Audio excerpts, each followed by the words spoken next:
Welcome to Sports 56 Happy Hour with Johnny Radio on Sports 56, 96.1 and 98.5. Now, here's your host, Johnny Radio himself, John Harden.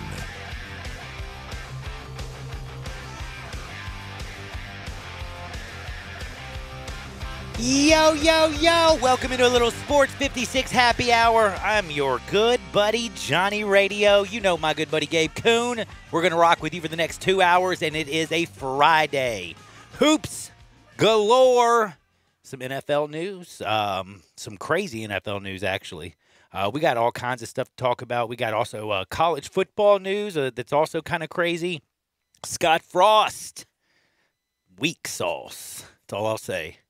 Cowards, maybe. Ooh, everybody in Nebraska, they're hiding. Uh-oh. Well, you'll understand if you don't know what I'm talking about. Plus, man, did you see David Culley get basically thrown on out there in front of everybody? Like, hey, just want you to know we're very committed to Deshaun Watson, and he's our quarterback. By the way, he's the only guy we got under contract. We'll talk about why Cal McNair wasn't out there, or basically Jack Easterby, anybody else. I mean, David Culley wasn't the coach. That was Bill O'Brien.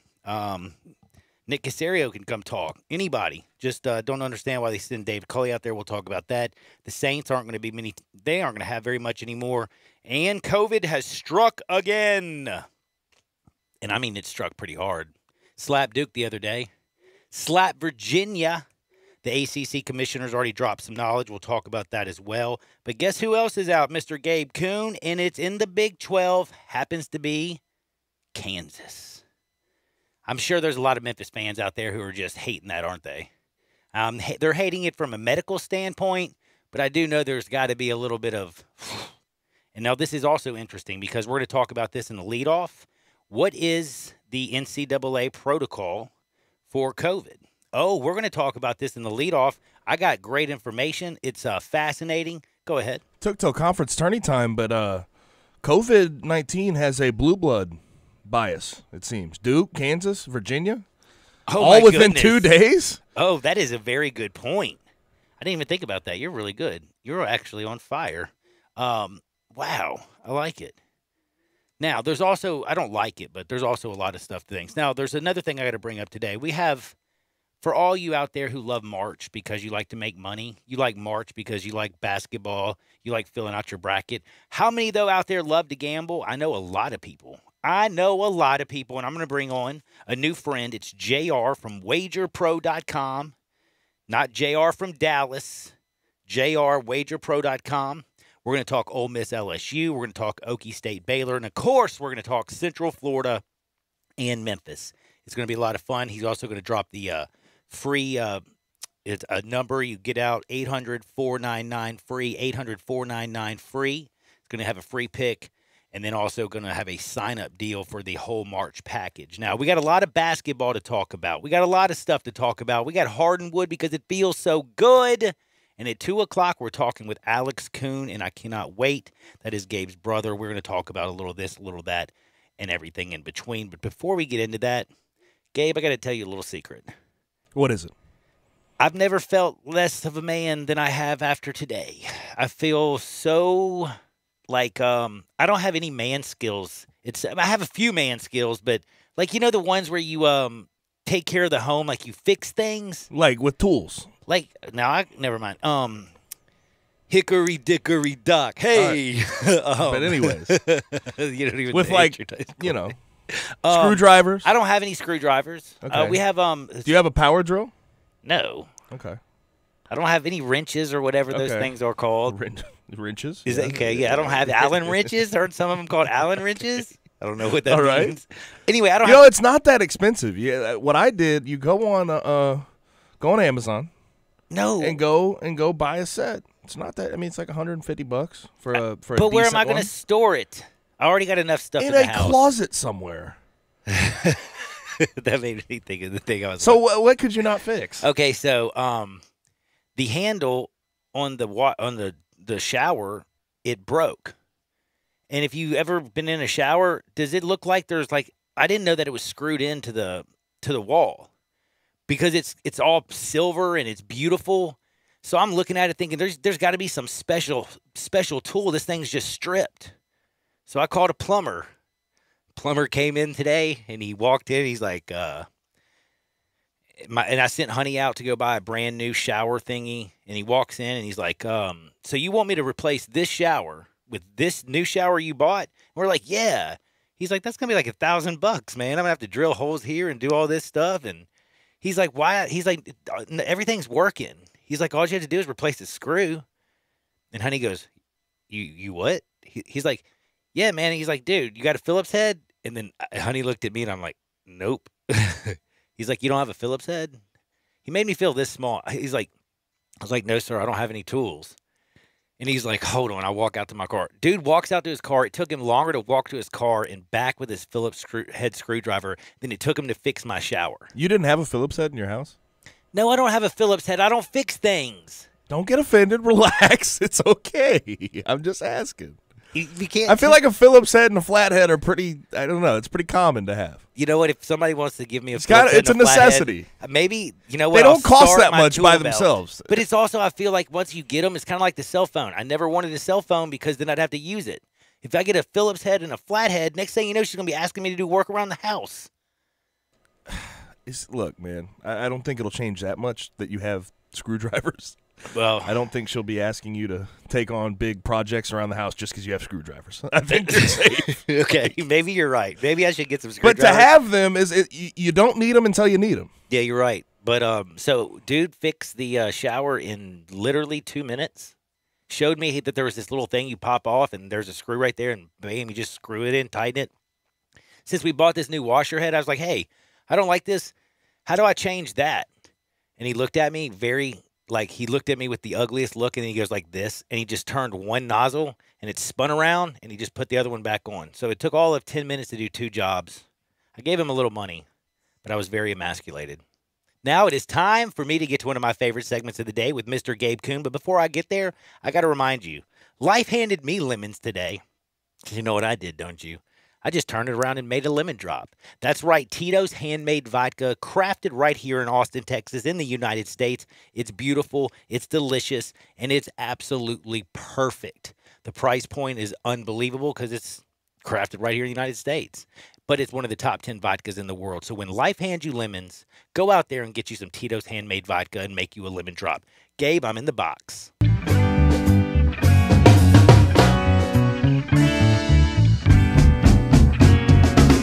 So obviously keeping a close eye on conference tournaments. South Florida and Wichita State. South Florida has had the lead the entire game, but with 4 seconds to go, South Florida just got a offensive turnover on a charge call, and Wichita State has the lead 68-67 with the ball with 4 seconds to go. We'll keep you updated on all of the action going on today, but we got to start here in the NFL because Tom Brady and the Bucs have agreed to a 4-year extension that will at the very least tie them together through 2022. But this is sort of the same thing we saw him doing in New England. This was agreed upon for the Bucs to save $19 million in cap space. That's basically what it was done to keep his team intact. Tom Brady wants all of his wide receivers. He wants the defense to stay intact, so he's trying to help the Bucs out with their salary cap situations. Years 2 and 4 of this 4-year extension are voidable, but that will all be contingent upon Brady's willingness to play and how he is playing at the end of this contract. Do you think Tom Brady actually plays for the entire 4 years of this extension? Man, I just got to say this. Thank you to my TikTok, and thank you to Bishop Bullwinkle. Hail to the nom-nom. No way he plays 4 years. Do you know that next year, in game number 1, when he starts quarterback in week 1, he will become the oldest player ever to get under center and take a snap? Think about that. And then he's going to play 4 more years? Now, I can also tell you this. If you want to, Tom might want to play 4 more years. He might want to, actually, because Tom is a little bit lunatic. I mean, he's not eating the tips off of bananas. He's putting pumpkin seeds, chia seeds, everything in his blender. He doesn't drink much booze. Avocado ice cream? Avocado. He's taking care of his body. But have you ever seen Ellen? Me neither, but I did when his wife went on there. She went on Ellen and basically was like, Tom's got like 1 more year. Well, that was a year ago. Do you remember right after the Super Bowl? She's ready to ride off into the sunset. He's like, nope, I'm ready to come back for another year, restructure my deal. Listen, Tom's a guy, by the way, who understands that it takes an entire village to win. It takes an entire team. He's by stretching his deal out over the next 4 seasons, he saves the team around $19 million. Guess who you can go get for about $19 million right now? Maybe a Shaq Barrett that they're trying to hold on to. They held on to Levante David. They tagged Chris Godwin. Gronk's coming back. The man's trying to keep the band together. He's also going to, bring in more people who just want to go ring chasing. Tom is the best. You look opposite in the same division of the New Orleans Saints, they're just hemorrhaging players left and right because they were $100 million over the cap last year. Oh, and it just decreased by $18 million. So, yes, Saints are struggling. But the Bucs, because they have somebody like Tom Brady, he'll just extend that Jun out. He's doing fine. He's made plenty of money. His wife's made plenty of money. They're living in Derek Jeter's mansion down in Florida. Life is good. He wants another ring. But if you think that he's going to play 4 more years, man, I can fix a shower head. It's no surprise to me why Tom Brady has won so many Super Bowls, because he does this every single time. He wants to win. He's not worried about the money. It's very bizarre. I mean, a lot of guys would take the money while they get the opportunity. Tom Brady has always restructured his deal so his team could go get free agents, sign the guys that they need to sign, and it has helped him win Super Bowls. But I will say this real quick. 4 years. I don't, by any stretch of the imagination, think he will actually get through 4 years of this contract extension. But who the hell am I to doubt Tom Brady? Who am I to say that Tom Brady's crazy self won't play 4 more years? Did you see Giselle on Ellen? I absolutely did. I saw her after the Super Bowl saying, what else do you have to prove? I understand all these things, but Tom Brady is 43 right this second. When he takes a snap next year, which he will, he'll be 44, and he doesn't show signs of slowing down all that much. So I would not doubt Tom Brady actually playing 4 more years, although I don't think it'll happen. His stated goal was to play to 45. He might get to there, but I don't think Giselle lets him. But I also want to remind a lot of people of this. He's made a little over $235 million. A little over $235 million in just career earnings. Not to do with TB12. By the way, his wife is worth, $500 million. So for him to extend out his money, that's kind of like, yo, I'll float my football team the line of credit to bring in a Shaq Barrett, go chasing another Super Bowl. Dude, I don't blame you, Tom. I don't blame you a bit.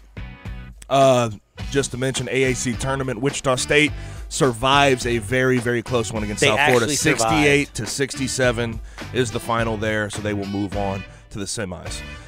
Now let's move on. Wow. We talked about a former Patriots quarterback. Now we got to talk about who the Patriots signed at quarterback today. They signed back Cam Newton this morning. Contract is worth $14 million, but again, like his contract last year, very incentive-based. $6 million worth of that contract is tied in incentives. Newton last year, let's just be honest, he struggled mightily. He threw the ball very badly, 8 TDs, 10 INTs.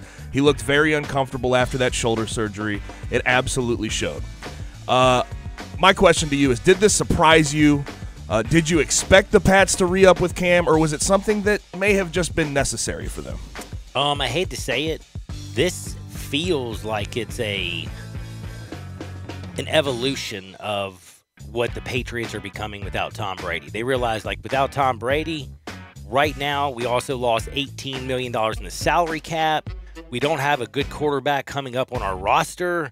What are we going to do to just keep this ship and hold this Bill Belichickian ship together? Well, Cam Newton came in and was one good foot soldier for Bill Belichick. He was a leader on the team. When anything went wrong, he was stand-up guy in his press conferences. He did everything the Patriot way. So if you're the Patriots and you're out there looking for the Patriot way kind of quarterback, you're looking and you're looking and you're looking, and guess what? You can't see anybody out there. Oh, wait a second. We had a dude who was a great leader. He coming off, COVID. He had a shoulder surgery. He didn't look healthy. He was bouncing balls to receivers. But you know what? He's still Belichickian. I know it sounds crazy to think about Cam when he was at Auburn. Think about Cam. It was coming out with the Superman on his chest. Cam after the Super Bowl loss in his MVP season, and the Cam that is playing football today. It's an evolution of a man who's changed, and he's all about team first. And I think that's why Bill Belichick and the Patriots extended him for one more year, because they're trying to figure out, hey, this is a post-global pandemic NFL world. We don't have Tom Brady. We're not looking to win next year. We're looking to win in 2 years. And also, I just have to mention, Cam Newton, while he did not play well last year, was very stand-up about him being bad. Correct. He had a post the other day on Instagram saying he puts trash cans around him to remind himself not to be trash next year. So I think him and Bill Belichick have a good relationship. It makes sense. It was necessary. That's the truth of the matter. The Patriots needed a quarterback. You can't go with Jarrett Stidham going into next year if you want to win ball games.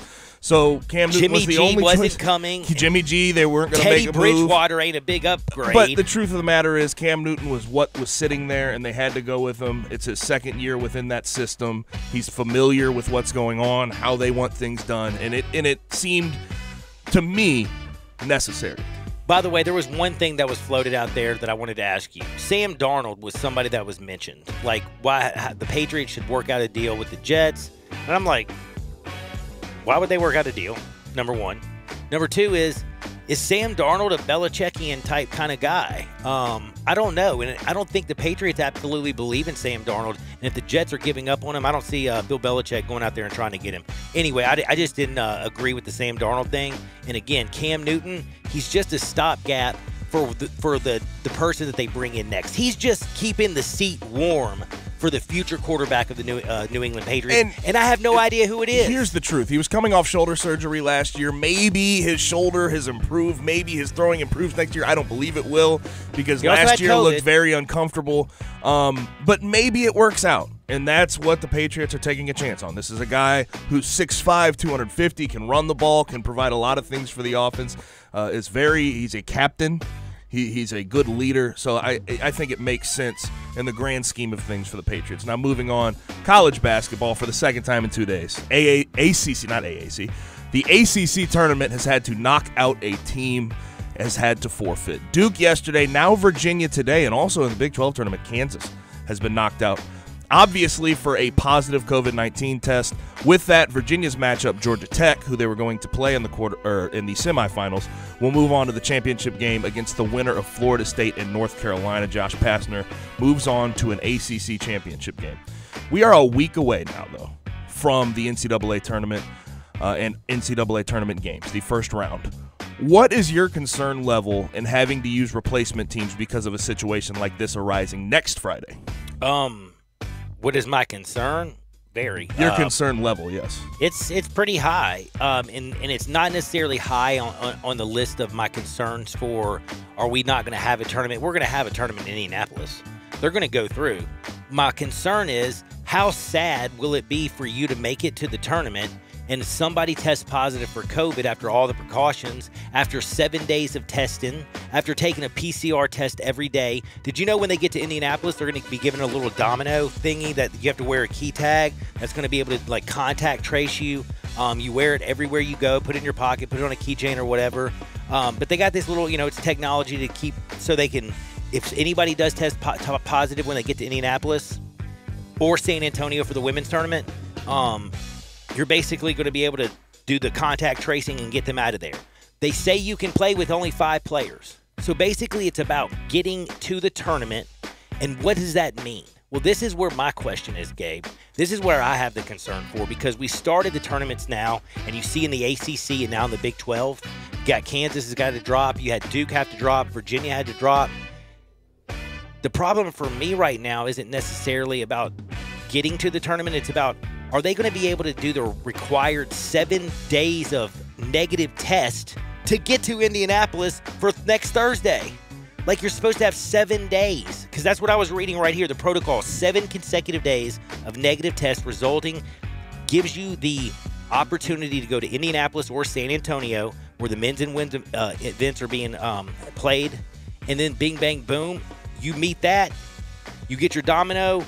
Anybody who tests positive, you can go in there with 5 people. You can send people back home. You can bring up to 34 people in your travel party. you can bring less if you test positive. But what I'm saying is once this starts, I think it's going to be okay. Like, once we get to Thursday, I feel like we're going to get over that hurdle because, again, 7 days of testing, there's a quarantining, everybody's going to be straight. They're all going to be in the same place. I feel like it's going to be okay. And you may or may not know this, but Tuesday, anybody who is in the bubble is locked into the bubble. Yep. So you're not going to have replacement teams come in after Tuesday. Nope.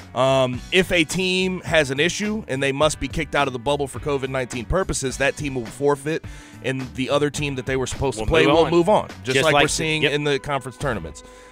So I personally think we will see a replacement team. Because we're close right now. And we're talking about 2 tournament teams right now in Kansas and Virginia that are in a situation where they're going to have to get clean before, Monday? Yeah, that's going to be tough. That's going to be tough. That's why I'm saying I think the first priority of what we're talking about is getting to Thursday, because Selection Sunday is going to happen. There's going to be some teams selected that aren't going to be able to send everybody up to Indianapolis. What are they going to do? I don't know if you know this, but there's 31 conference playing this year. There would be 32, but the Ivy League dropped out. So if somebody in a one big league gets knocked out because of COVID before they can even go, they're going to be replaced with the second-place team or somebody from that league. If it's a bigger league, it's going to be somebody like similar to that conference and deserving. It's a weird way they're going to do it, but again, they're not going to add anybody after Tuesday. So we're going to have Selection Sunday. You're going to find out if everybody's going to make it on Monday and Tuesday. And then on Thursday, we're going to start playing. Once we start playing, I think everybody's going to make it. But it's just getting to Thursday, and I don't think all teams are going to get there. Like, I feel bad for Kansas, and I can't believe I'm saying that. I feel bad for Kansas because that's hard for me to say. Now, my question becomes, once we get into the tournament, we're in, the second round, you get into the Sweet 16, what if you do have a team that really has issues and has to do a bunch of protocols to keep guys away from a guy who may have had a positive test, the contact tracing? That's the domino. Will they have 5 players left? It would be just terrible for any team to get to the Sweet 16 or something and then have to drop out of the tournament. That would be insane. And that's why I think that domino thing, and I keep calling it a domino because it's what it looks like. Have you ever played dominoes? That little thing that they have, it looks just like a domino, and they're going to be carrying it around. And the one thing is, once somebody tests positive, they're going to know every single person that you've been within like 3 minutes. It's going to be like, pull up everybody. They're going to, like, their little domino is going to vibrate, and you're going to guess what they have to go do? They have to go get tested. So once you get to Indianapolis or San Antonio, all is going to be good. Coming up next, though, it's time to talk wagering. JR from WagerPro.com. That's WagerPro.com. We're going to talk Ole Miss, LSU, Okie State, and Baylor, and of course your Memphis Tigers in Central Florida tonight. Can you believe it? Wichita State held on versus South Florida for a 1-point win. Wowzers, wowzers, wowzers. We'll be back in 2 Shakes, Sports 56, 98.5, 96.1 FM. Sports Time with Wallo and Stats. Weekdays from 3 to 6 on Sports 56, 98.5 FM, and 96.1 FM. The fun continues at Family Leisure with a brand new Factory Direct pool and patio sale. The new 2021 inventory is in. You got to get ready now and beat the rush. Become the first one to have your pool installed. They have spas in stock, and those are ready for installation right now, too. Complete your backyard with a new set of patio furniture, all state-of-the-art. Special financing available. Family Leisure, I-40 and Whidden Road, where family and fun come together. Finding great candidates to hire can be like, well, trying to find a needle in a haystack. Sure, you can post your job to some job board, but then all you can do is hope the right person comes along, which is why you should try ZipRecruiter for free at ZipRecruiter.com/free. ZipRecruiter doesn't depend on candidates finding you. Its powerful technology identifies people with the right experience and actively invites them to apply to your job. You get qualified candidates fast. So while other companies might deliver a lot of hay, ZipRecruiter finds you what you're looking for. The needle in the haystack. 4 out of 5 employers who post a job on ZipRecruiter get a quality candidate through the site within the first day. ZipRecruiter, the smartest way to hire. And right now, you can try ZipRecruiter for free. That's right, free. Just go to this exclusive web address, ZipRecruiter.com/free. That's ZipRecruiter.com/free. ZipRecruiter.com/free. Frontier Western Store in Olive Branch is ready for spring. Stop by the store today and you'll find a wide assortment of goods. There's tons of Carhartt jeans, shirts, caps, and beanies, as well as this year's brand new spring line. Also, have you checked out Frontier Women's Boutique lately? It's loaded with new styles and colors and current trends of tops, tunics, skirts, and dresses. New arrivals every day. Mini shirts are just $14.99, available small to 3X. While you're there, browse Frontier's world-famous boot showroom. Shop thousands of boots that are in stock, ready to try on and take home. Shop at a local store with excellent local service. With their extensive selection of dress and work boots, you're sure to find your next favorite pair. Frontier receives new styles and restocks daily from all the largest boot makers. Dan Post, Durango, Rocky, Ariat, and many more. Available in men's, women's, or children's. Outfit the entire family. Frontier Western Store, 5880 Goodman Road in Olive Branch, and on the web at frontierwesternstore.com. Family owned and operated since 1967. The folks at Homer Skelton Hyundai want to say thank you. Thank you, Memphis, for another spectacular year. They set records, but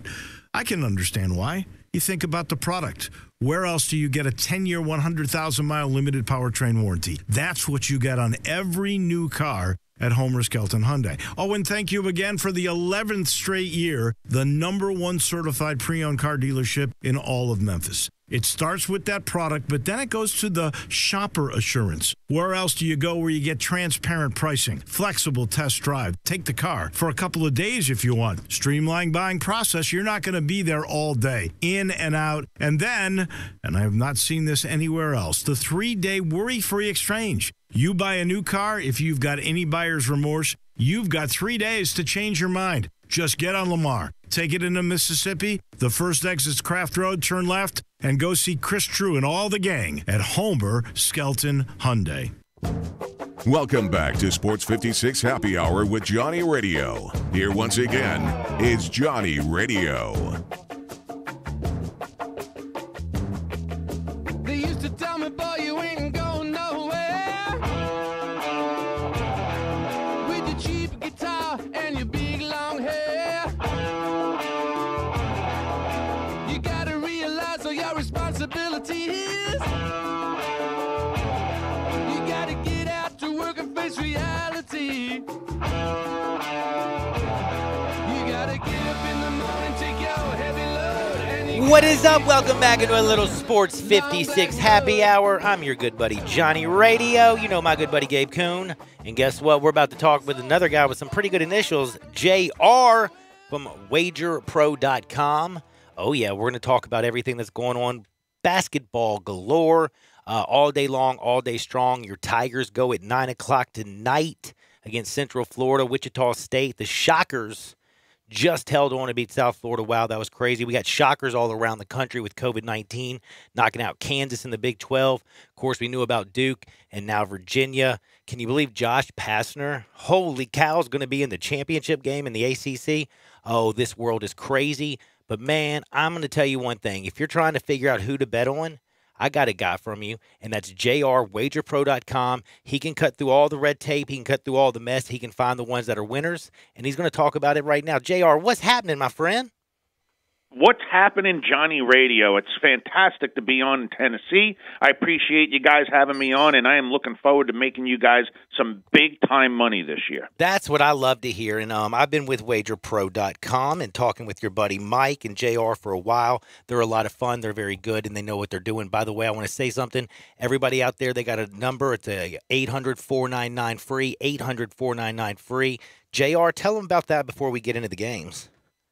Sure. In fact, one of the things I like to do is make sure we build credibility by giving out some of our best information absolutely free to build up a little bit of rapport. Want to make sure you guys know that the information is razor sharp and make you some money. So here's what I'm doing. I've got a 5-star, which is my highest rated game, conference tournament game of the year.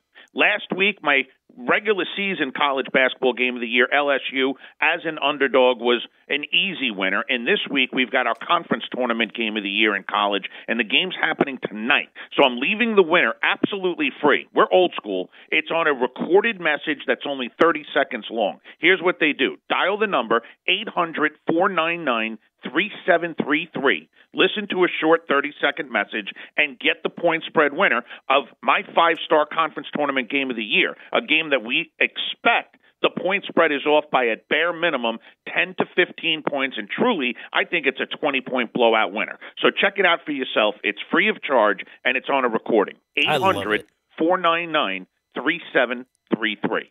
800-499-FREE, 800-499-3733. Get the free pick, and it's a 5-star. It's going to be a baller shot caller. Speaking, you talked about LSU last week. We're going to start off right there because Ole Miss, LSU tonight, 8 o'clock Central Time from Nashville. LSU is a 1-point favorite over the Rebels. The Rebels really need this game to basically – they got to get to probably the SEC championship to even make the tournament.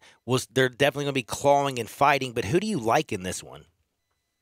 You know, it's a tough matchup, like you said, and, you know, that's why the point spread, I think, is right where they put it. And let's face it, the public is pretty split on this game. LSU is obviously probably a little bit more the favorite, which is why you're seeing a little bit more come in on LSU in this game. The handle on the matchup, meaning the amount of money that's being bet on each side, basically coming in about 65% on LSU right now. So, and one of the things we like to do is make sure that people come into this with the right frame of mind and understand that, you know, we're not looking to just throw darts. We want games where we know we've got an advantage. And in this matchup, let's face it, Mississippi, without question, a much better defense, almost 13 points better, but LSU, a much better offense, almost 13 to 14 points better on offense. So this is going to come down to what wins, offense or defense. And in the conference tournament, it's going to be all about momentum, and I really feel like LSU's got the, you know, sails at their back right now. It's going to be a tough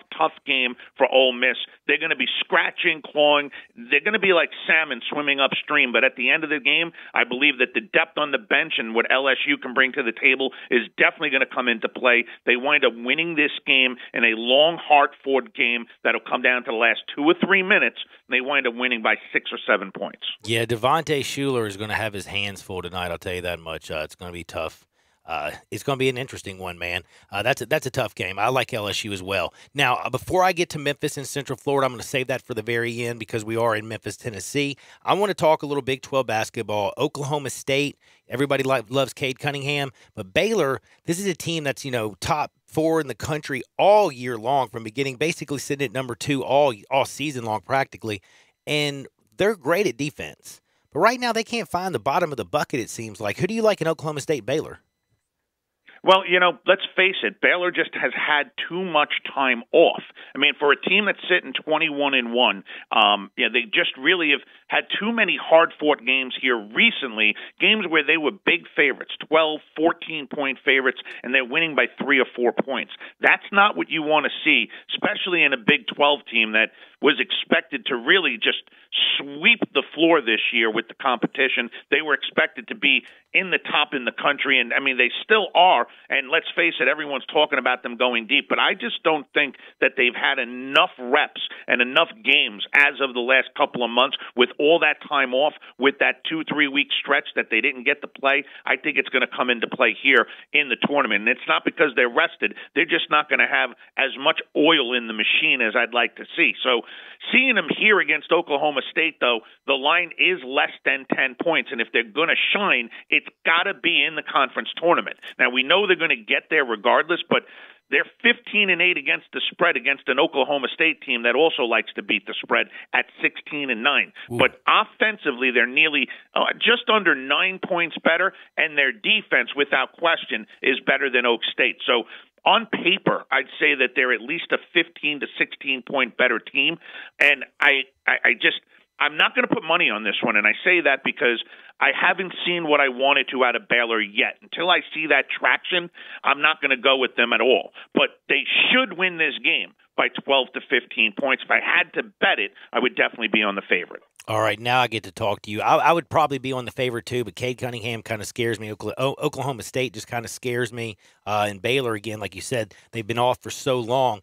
They just haven't been able to find the bottom of the bucket. They're playing great defense, but the offense has been a little shaky.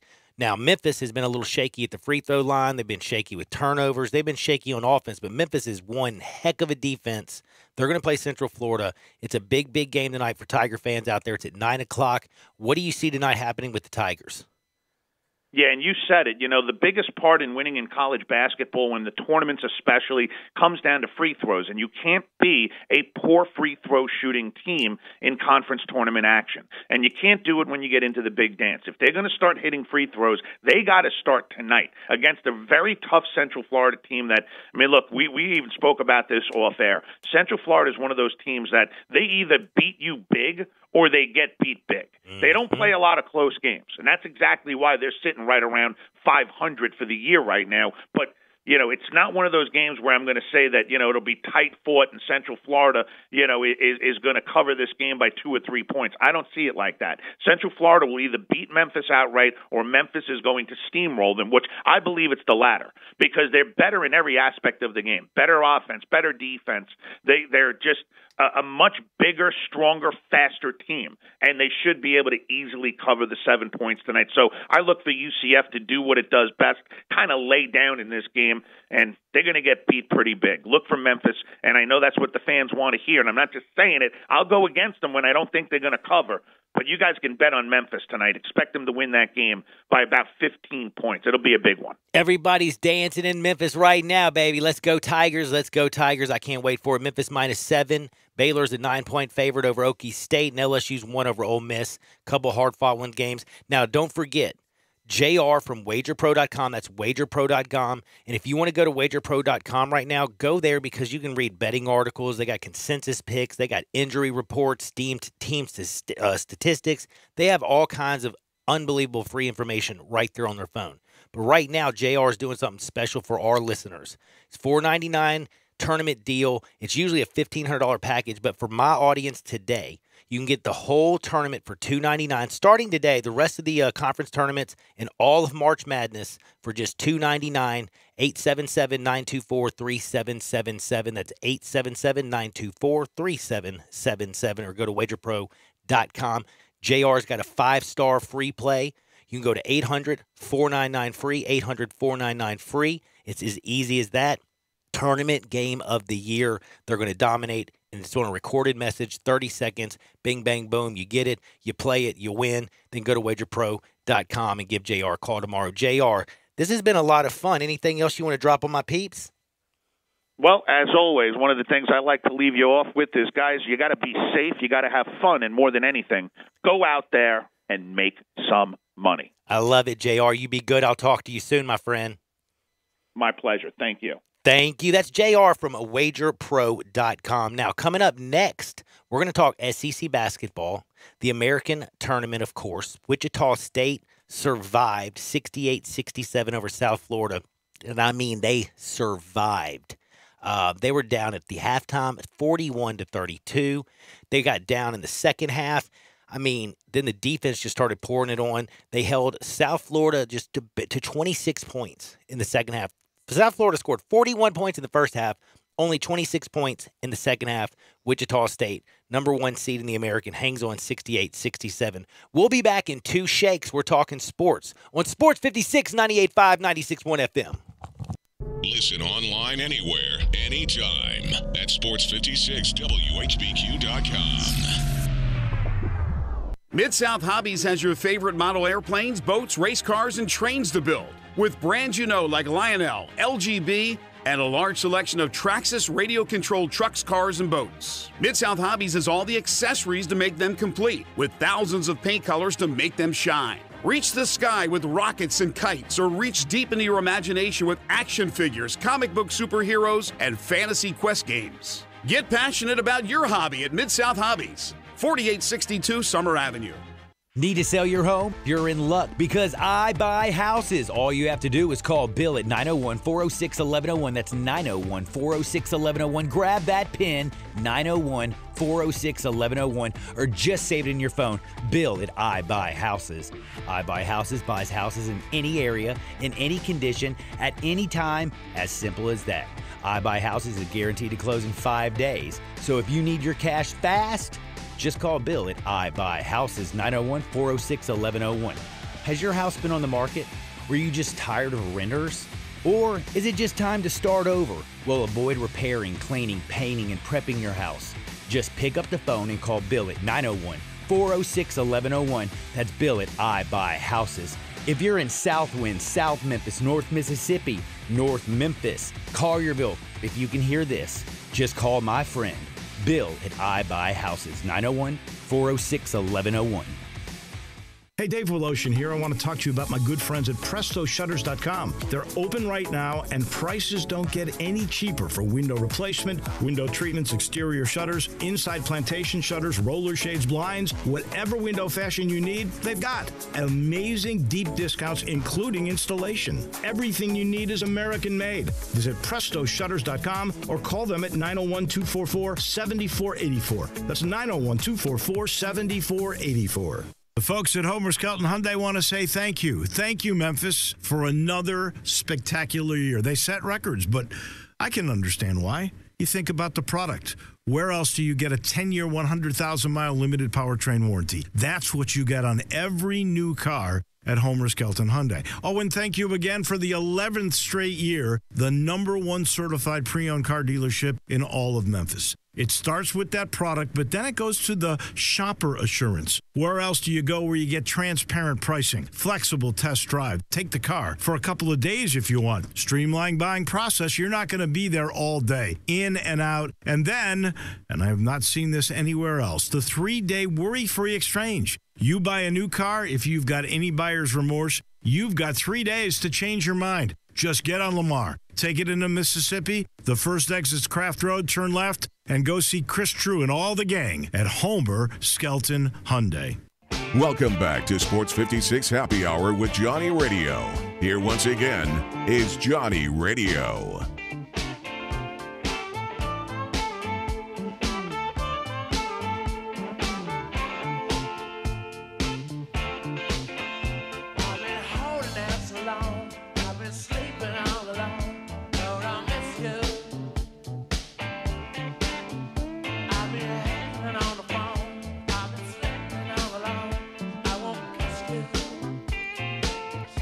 What's up? Welcome back in a little Sports 56 Happy Hour. I'm your good buddy Johnny Radio, and I'm going to tell you a little something. We got basketball from wall to wall. Wichita State somehow survived. Ohio State right now is smoking Purdue 37-22 with 3 minutes and 41 seconds left in the first half. Ohio State's playing good in the Big Ten tournament. Tennessee up 6 on Florida, 16-10 with 12 minutes to go in the first half. The Vols right now taking care of business. I don't know if you noticed this, Gabe. Did you notice I had a Tennessee hat on today? I'm Vol heavy today. Titleist.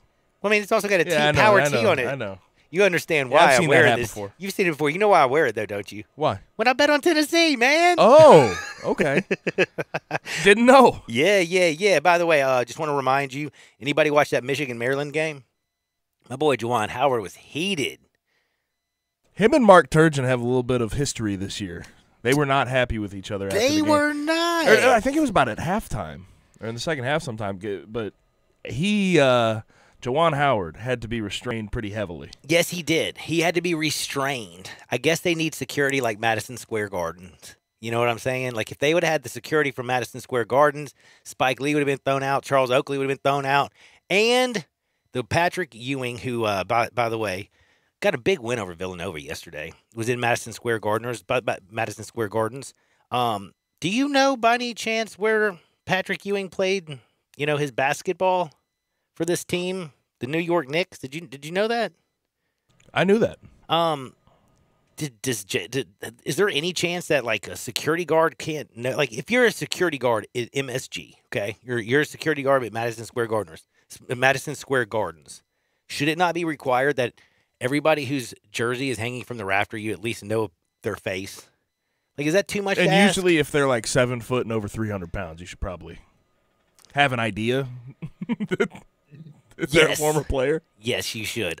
It's absolutely embarrassing what they did, and I'm going to play some audio, or actually Gabe's going to play some audio because he got it for me, but Patrick Ewing was extremely annoyed. He thought he was accosted.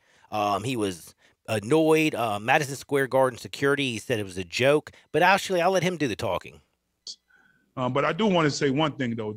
I thought this was my building, and I feel terrible that I'm getting stopped, accosted, asking for passes. Everybody in this building should know who the hell I am. And I'm getting stopped. I can't move around this building. Like I was like, what the hell? Is this Madison Square Garden? I'm going to have to call Mr. Dolan and say, geez, is my number in the rafters or what? Georgetown 72, Villanova 71. After the game, though, that was Patrick Ewing talking after he talked about his team a little bit, kind of throwing some jabs at James Dolan's security, saying that, this is his building. Patrick Ewing, dude played at Georgetown. Think everybody in Georgetown, the Hoyas know who he is. You think that, dude plays for the Knicks in his whole career and has his, like you said, it's his building. You think you would know him, but they didn't know Charles Oakley. They didn't know Spike Lee, the biggest Knicks fan in the world. The security guards messing with, Patrick Ewing. Is there an issue? And he would, like a lot of people. I was listening to Eli and Greg talk about it. They even said Frank Isola said that, he thought it was all tongue in cheek. I'm sorry, Patrick Ewing is not an idiot. He's not going to go on stage and say something that he knows is going to become national news. And the minute he said that, he knew it was going to become national news because of what happened to Charles Oakley, because of what happened to Spike Lee, because of what happened to him yesterday. He brought it up and made sure he wanted James Dolan to know that it ticks him off. And I'm bringing it up for for this very simple point right here. We have a NBA team right here in Memphis, Tennessee. They get media and celebs in and people in, and you know what? There's no problems in Memphis, Tennessee. There's no problems out at the Forum. There's no problems at Staples Center. There's no problems out in Golden State. There's no problems anywhere else, but always there's a problem at Madison Square Gardens. There's one common denominator. That dude who can't play music, who thinks he's in a band, James Dolan, he was born on third base, but he thought he hit a triple. Seriously. Dolan is the only thing that is like, I just don't think Patrick Ewing's that stupid. I don't think it was tongue-in-cheek. Yeah, I don't think it was either. I think he's actually mad. And then this morning, I'm going to play some audio here from Spike Lee. You mentioned Spike Lee, the issues he had at Madison Square Garden last year. Spike Lee sounded off this morning on First Take. We're going to make the playoffs. We're going to have an impact. And then yesterday happens. And I'm not blaming this on Dolan, but there has to be something just wrong at Madison Square Garden. Can any of you imagine Derek Jeter being stopped entering Yankee Stadium? Dude, I agree with him. Derek Jeter ain't getting stopped even in Florida. You know what I'm saying? Derek Jeter's not getting stopped in any baseball stadium, period. The fact that Patrick Ewing's getting stopped in Madison Square Gardens is absolutely ridiculous. It's absolutely the truth. That this is the only place this happens is in Madison Square Garden. I don't know what's going on. I don't know what the issue is, but it happens time and time again to people that should never be stopped, should never be harassed in those situations. They need to figure it out. By the way, I also saw a little part about that. Spike also said that he talked to Patrick Ewing minutes after the press conference. He said he called him up, talked to him immediately. I don't know if they maybe ran into each other or whatever. He said Patrick was hot. He said he was hot. And I understand. You actually should know who the hell Patrick Ewing is in New York City. He played 15 seasons for the Knicks. He's in the Hall of Fame. His number is in the rafters. He is 7 feet tall, by the way. Like you said, Gabe, 7 feet, 300 pounds. You might want to be like, this guy might be important. I mean, also, like, if you're even remotely a basketball fan, you'd be like, oh, that guy kind of looks like Patrick Ewing in the face. Dude. Not just that he's 7 foot 300. You'd have to see him in the face and say, okay, that looks like Patrick Ewing. Yeah, you would. Go ahead. It's just insanity to me, the whole situation. And again, I hate to say this. I know I don't understand why Spike Lee didn't say, I'm going to blame it on James Dolan. But I will tell Spike, I know New York, you got to have, I guess, extra security. Actually, maybe not. Why do you have to have extra security? The security should be the security. But like all the other arenas in the country, they doing okay. Madison Square Gardens, their security is always front and center twice a year. Like right now, it's a regular thing. Every 6 months, we got a security issue. It's just, it doesn't make any sense. Now, back to the scores. We do have basketball going on. And I got to tell you something. There's a lot of basketball going on. Did you know Georgetown plays today 5 o'clock, speaking of Patrick Ewing? Yes, they're in the semifinals of the Big East tournament. They will play Seton Hall. Hall is a 3-point favorite. As hot as Georgetown was yesterday against Villanova, and as hot as Patrick Ewing was, would you take the 3 points, Gabe Kuhn, or you don't even want to touch that with a 10-foot pole? I'm scared because I look at Georgetown this year. They weren't all that great. They were. They're still under 500, aren't they? Yeah, they're 11-12. Okay. Game to game, but Seton Hall is. They're the. How do I put this? They're the most cupcake team they've played so far in this tournament. Yeah, no, I agree with that 100%. I couldn't believe that they were getting 3 points. That's the thing where you sort of look at it and you're like, okay, this is a possible win for Georgetown, but I don't know if I can trust Georgetown altogether. Well, I can tell you something you can trust. Memphis Tigers -7. JR came on the show in the last segment. If you are a wagering fan, for our audience only, you can sign up for the entire March Madness deal for $299. That's right, $299. Go to wagerpro.com. If you want the free pick, it's 800-499-FREE. It is a 5-star tournament game of the year that goes tonight. Speaking of games that go tonight, Memphis Tigers -7. I can't wait. They're playing Central Florida. Central Florida is scary, JR did say. They either beat the brakes off of you or you beat the brakes off of them. Hopefully Memphis, as good as their defense has been, they're going to come out there and just absolutely waylay them. Now, the Tigers are not playing till, 9 o'clock? But guess what? The Tennessee Vols are on right now, and they're up by 10. Holy cow. The Tennessee Vols are looking good. Florida is in some deep trouble. Gabe Kuhn, are Tennessee fans going banana sandwiches all over the Mid-South? I would imagine so. Yeah, probably. Did you think that Alabama-Mississippi State game was embarrassing? It's something. Alabama's one of those teams, if they shoot well, you're dead. You are done for. You are, dude, if NATO's was it 47-19 at halftime? In that one? The halftime score was so bad. It was 47-19. Yeah. You're exactly right. The final was 48-85. 48-85. Alabama with an easy cover on that one. Do you know what the spread was? Alabama -8. I have a feeling you didn't sweat that one at all. And we talk about Alabama being a 3-point shooting phenomenon this year, but they play defense too.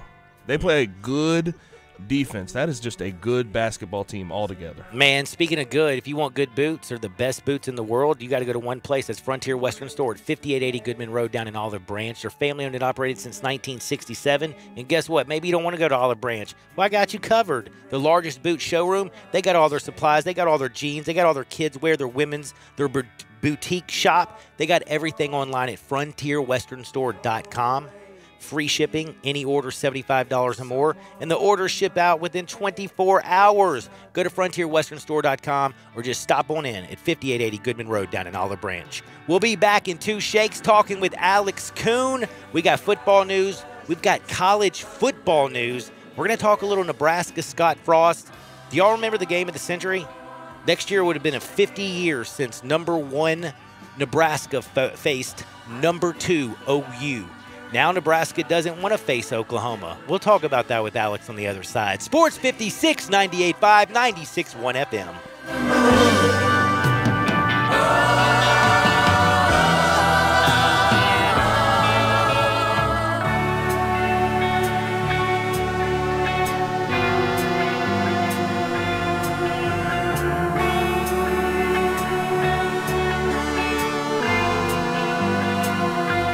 Hey, I heard that you just got a new car. Yes, I sure did, and I could not believe how simple it was. Really? Tell me what happened. I bought my car at Cars Inc. They are family owned, and the choices of cars were the best I've ever seen. They even said they could price match with anyone and help me with whatever financing I needed. Wow, it does sound like they know what they are doing. Their family has been in the car business for over 30 years, and they're excited about being in Memphis. Where are they? 5095 Cummington Way, and their phone number is 901-623-7180.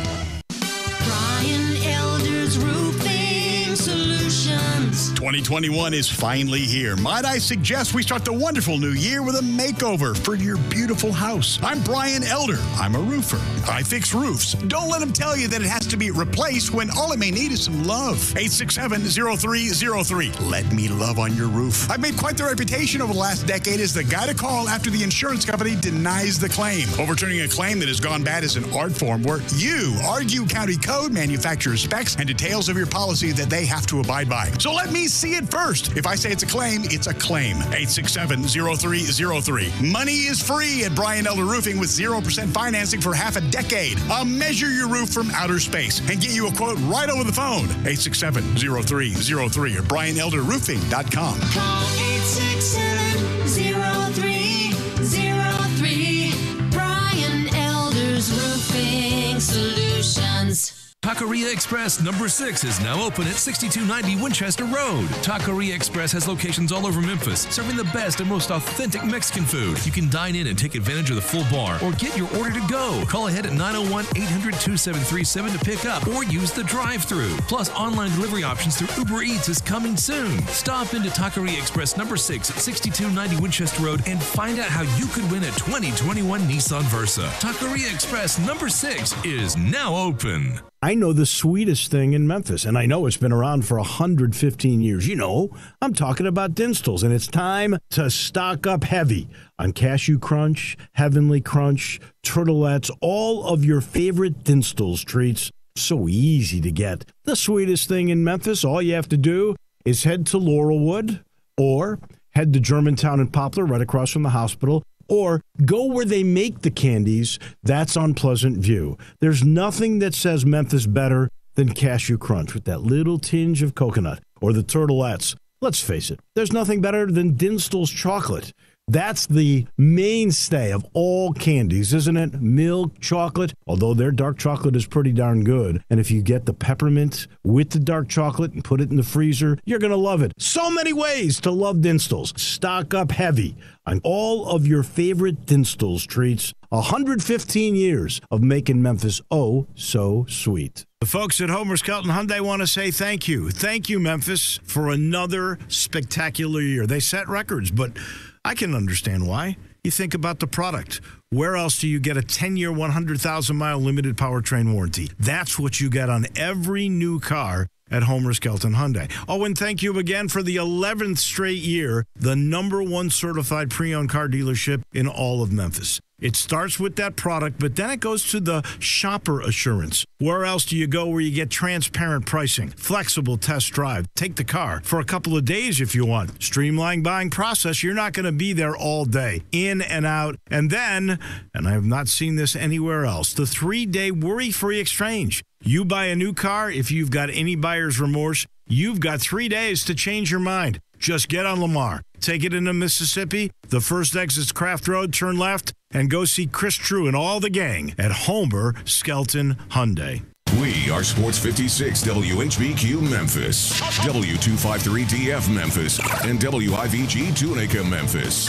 Flynn Broadcasting Stations. Welcome back to Sports 56 Happy Hour with Johnny Radio. This hour of Sports 56 Happy Hour is brought to you by Tito's Vodka. Here once again is Johnny Radio.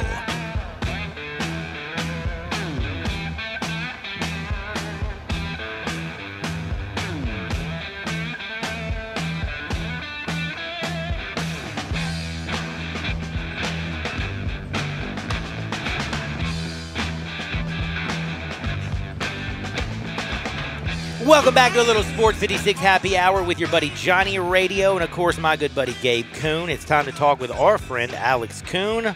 By the way, got to give you a little quick update. Tennessee's still beating the brakes off of Florida 28-15. Wow. Florida finally hit a three-pointer because it was 12 just a minute ago.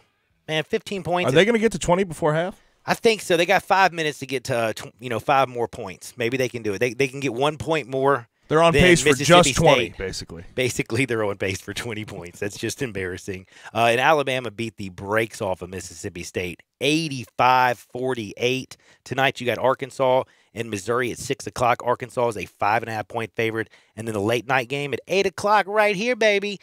Ole Miss, LSU. LSU's only a 1-point favorite. That one's a little bit confusing. I think LSU should, I don't know. We'll talk about that more. But we got a lot of stuff to talk about because Alex Kuhn's going to join us. Alex, first and foremost, happy Friday, my friend. Happy Friday to you guys. How are you? Man, we're doing pretty good. Are you fired up about March? I am. I heard you guys talking about the SEC tournament. How is Eric Musselman's name? Like, everybody's been talking about Nate Oates all year long, But have you guys seen that Arkansas team? Yes. Good team. Dude, Eric, Moses Moody, I really like that team to possibly make a run. Yeah. Eric I'm Musselman's with been you. on fire, by the way. Their Arkansas team's beating everybody's brains in. But, dude, after watching Alabama and what they did at Mississippi State, that's kind of why everybody's talking a little bit about Alabama right now. Look, Alabama's really good too. I think both of those teams, nobody's going to want to play them in a one-game tournament setting where you don't have you have literally one day to prepare for them. They're going to be a handful. And not to mention Arkansas down the stretch with 8 straight wins, 2 ranked opponents, and beat Alabama by, 15 down the stretch? In Fayetteville, correct? Yeah, it was in Fayetteville, but still. It's a 15-point win against the best team in conference. So I like Arkansas too. I agree with you. But we'll get to college basketball, but I want to start in the Big Ten. Scott Frost this morning. It seems like Scott Frost, the past 2 years especially, with the whole Big Ten conference stuff going on last year, trying to get out of the conference to play football, even though they're not a very good team. And then this morning he's trying to get out of the Oklahoma thing, the big game. Is Scott Frost going to last much longer at Nebraska? Can he actually sort of right that ship? Because I've honestly been shocked with how poorly. I mean, me and you loved him tenure after the UCF deal. At Nebraska has gone. Now, I think he's a great offensive mind, and I thought that him going to the Big Ten West was going to be a situation where nobody could prepare for that type of offense. That they hadn't seen that type of offense before, and he was going to be able to succeed. He was going to be able to bring in recruits like he did to UCF, and none of that has happened. None of that has happened. And the problem is, I think he thought that too. He thought that this was going to be a cakewalk.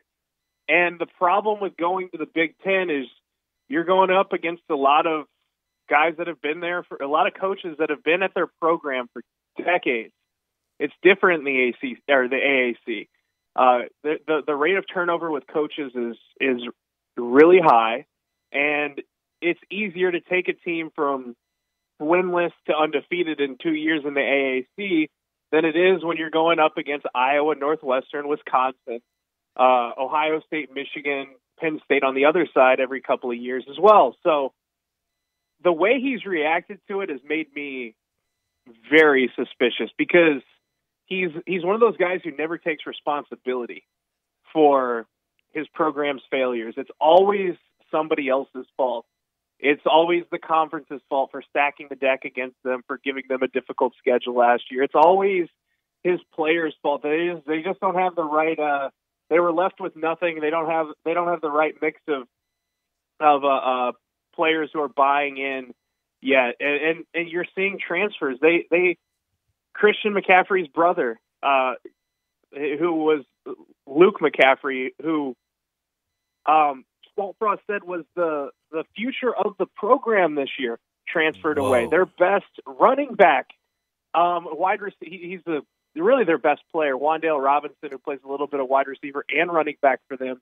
Basically, their Antonio Gibson transferred, and Cade Warner transferred. So you're seeing this exodus from the program, and you're seeing now this once proud program. Wait, that was like, Cade Warner, isn't he like Kurt Warner's kid?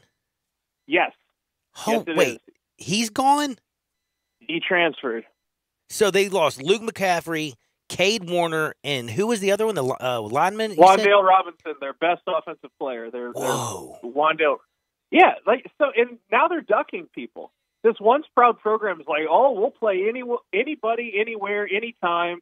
A couple of years ago, what did Scott Frost say? We'll play in Uzbekistan if we have to. No, we're going to cancel we're going to try to opt out of a game marking it was going to mark the 50th anniversary of the 1971 game of the century between number 1 Nebraska and number 2 OU.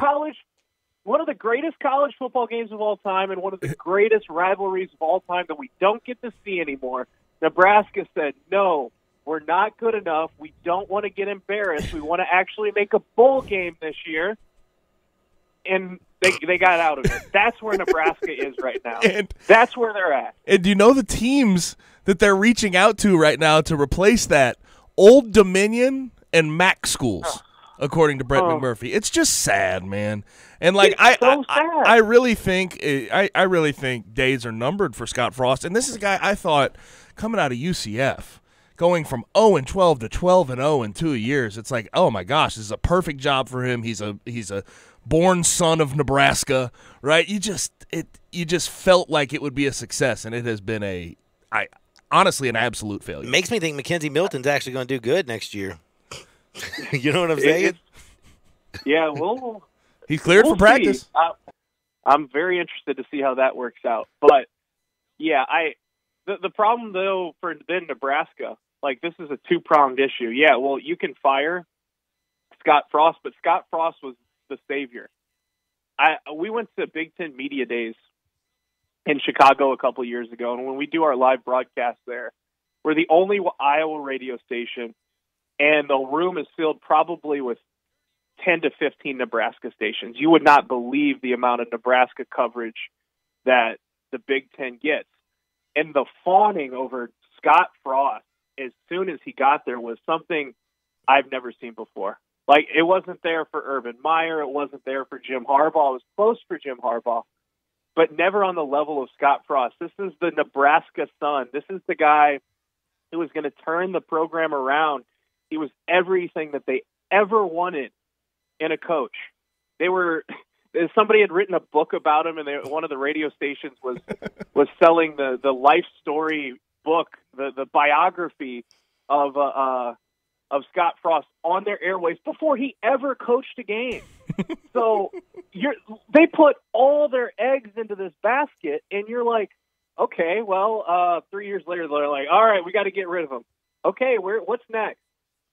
One other thing I got to read this. I ask you this one thing that I found, and it says, "Look, it's a sad state for Nebraska fans right now, but this is the right move at the right moment. The momentum and replacing Oklahoma with a win helps them get to 6-6 or maybe even 7-5. That means they go bowling, dude. When Nebraska's worried about getting to 6-6, that's when you know that Nebraska's become a joke.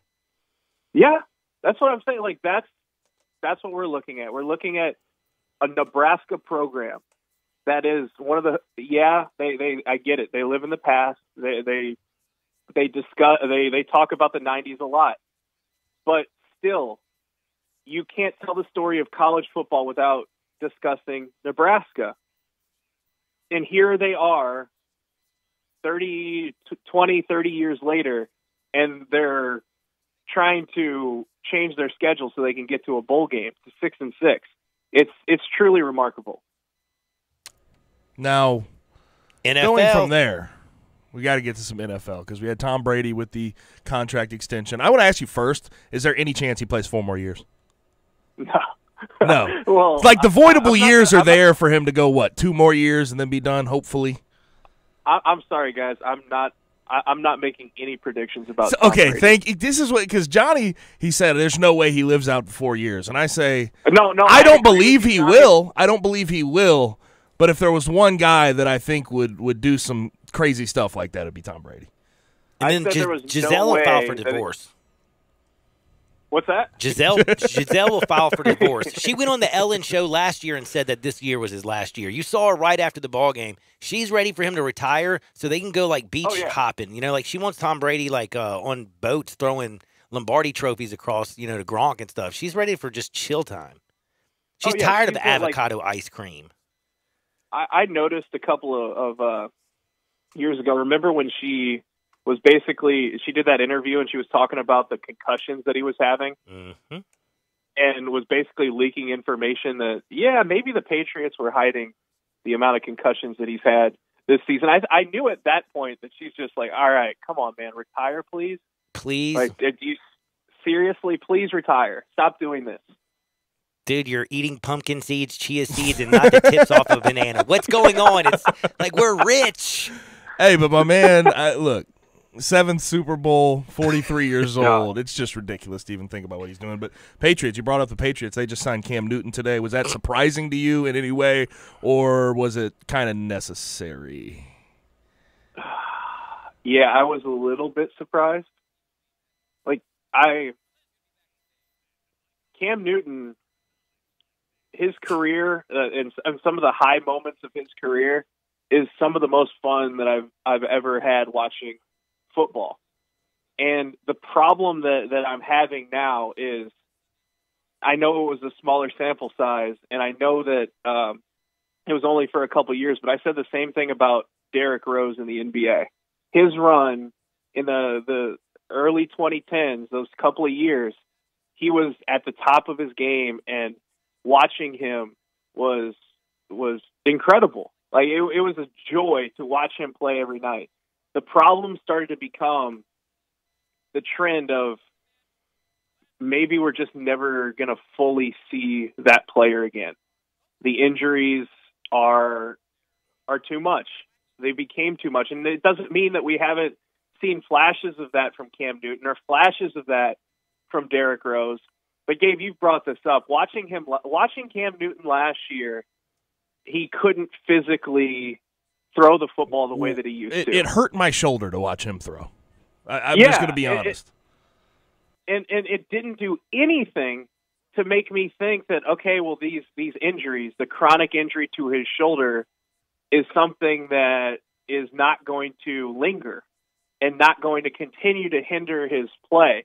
I hope that we can see him in full form again. I hope that he can get back to that point, but at some point you have to recognize that maybe, just maybe, those days are behind us. So if I'm the Patriots, okay, another 1 year deal is that what it was? Yes, and it's very incentive laden. $14 million for 1 Right. year, $6 million tied up in incentives. And that's fair. But I would really start looking for your next option at the quarterback position very quickly if you're Bill Belichick, and that's no disrespect to Cam Newton. Man, and by the way, that's what I think that when you lose the salary cap, when you lose a portion of it, when you don't have Tom Brady, and you have you look around the NFL right now and you see what the football team is doing. The Jets are giving up on Sam Darnold. Yes, you can. I mean, you can't afford a Deshaun Watson or go get a Russell Wilson. He doesn't even want to go to the Patriots right now. He's probably going to go to the Bears for some reason. I understand actually why they went back and it just feels like it's a stopgap to stay Belichickian. Like, he was a good leader. Cam Newton was a strong leader last year. He was a stand-up guy. He was, so it just feels like the Patriots know they're not going to be good next year, so they're just going to roll with it. And who knows what they're going to do in the future. But now I got to ask you another team that's not going to be able to make it. Don't forget to, by the way, follow Alex at AlexCoon523 on Twitter. But this one's weird for me. The Saints, they were $100 million over the cap last year. Did you know that? I was shocked. I did not know that. They were spending some money. They didn't win jack. Now you found out that they've gotten rid of basically everybody and their grandmother. Janoris Jenkins out the door, cornerback, Sia Bai, Emmanuel Sanders. They even got rid of their punter, Thomas Moorhead, their tight end, Josh Hill. Drew Brees is expected to retire, but all the moves that they're making right now is probably going to force him to retire. And this morning, they're expected to part ways with Quan Alexander, who they traded for, and Malcolm Brown, one of their D tackles. Dude, DeMario Davis is going to have to play 3 linebacker positions next year. Is this Saints team ever is this going to be I can't imagine we're going to see the Saints we've seen the past decade. This is not going to be a good team. The worry that I have for them, the biggest worry, is that defense kind of gets too much tread on the tire. The problem when you go through a shift offensively and your offense is not producing, any really good defense eventually runs out of gas. And I think they have a legitimately good defense, but this is an interesting time for them, because what does Sean Payton do now without Drew Brees? How long is he able to kind of stay on? Is he willing to go through another transition phase, another adaptation phase? Because he did it probably about 5 or 6 years ago, change a lot about his philosophy of coaching. He changed a lot about his offense. They went more run heavy. They invested in running backs. They invested in the offensive line. And it wasn't Drew Brees throwing the ball 40 times a game, and it worked. And now what do you do now that Drew Brees is no longer there, that you're way over the salary cap? I think there's there are a lot of question marks. And Gabe, you were the one that brought this up to me. You think that there may be a rebuilding stretch here? I think the Saints we know are done, personally. I agree. Drew Brees gone. Where do you turn to quarterback? You're going to have a late pick here in this year's draft. What do you do with that? You're going to continue to have to release players. You're going to have to restructure deals just to stay afloat right now. And you have the Bucs in your division. I can't imagine we're going to see the same Saints we've seen in the past. But we will have to see what they do. I know that eventually they will right that cap situation, but it's this year just seems like a lost cause. It really does. And by the way, right before we jump off the NFL, I wanted to talk about one quick thing because you're in the Mid-North. And North Dakota sounds like it's in the Mid-North as well. And in North Dakota State's known for quarterbacks and Trey Lance. Trey Lance, everybody and their grandmother's talking about, oh, my God, did you see that 50-yard dime he threw? What a laser. He's got a cannon. I love watching pro days where you see the NFL Network people sort of talking over them making throws. And you're, oh, my. I'm like, he threw that on air. Like, just relax, okay? It was cool. It was a good throw. But just chill out. Yeah, I guys, saw Carson Wentz do the same thing. Yeah, you guys, he's going to be an NFL quarterback. He's really good at throwing the football. Yeah, like in shorts. He's really good at it. He looks good in shorts, just like every other first-round quarterback we've seen. But I have to ask both of you this. Did you guys see the comparison that Matt Miller from NFL Draft Scout, and he's now on ESPN, made about Trey Lance? Yeah. No. Yes, Lamar Jackson. Yes, I did. He said he's similar to Lamar Jackson. And I have one question. Is anyone similar to Lamar Jackson? Not that I've ever seen. Ever. There's how do you compare someone to his, like, you can't compare someone who just is literally uncomparable. Like, it's just Lamar Jackson is one of one. No, that's pretty ridiculous. Like anybody back in the early 2000s comparing to Mike Vick, comparing to Aaron Rodgers, or comparing to it's when you have somebody that unique where you've never seen a quarterback like that be able to do what he does with his running ability, and he's like, I get the gist of it. He's basically saying that he's a guy with a really good arm, needs to refine his mechanics, and is mobile. That's where he's going. But not that mobile. Good God. Mobile. Like, what are we talking about? Mobile is an understatement when you're talking about Lamar Jackson. Yeah, and mobile does not tell the story. And also, this is the thing I don't understand. It's just like if you watch film on both the guys, like Lamar Jackson in college at Louisville was like spread out, did some pistol stuff, ran a bunch of options. You know what I mean? Like read options, everything else, did a lot of RPOs.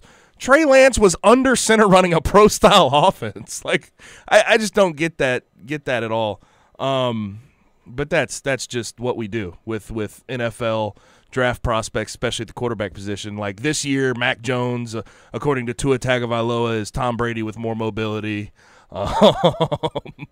We have Lamar Jackson being compared to Trey Lance. Zach Wilson is Patrick Mahomes and Aaron Rodgers put together. Like have you ever noticed? I think NBA's worse, but NFL's pretty bad with comparisons.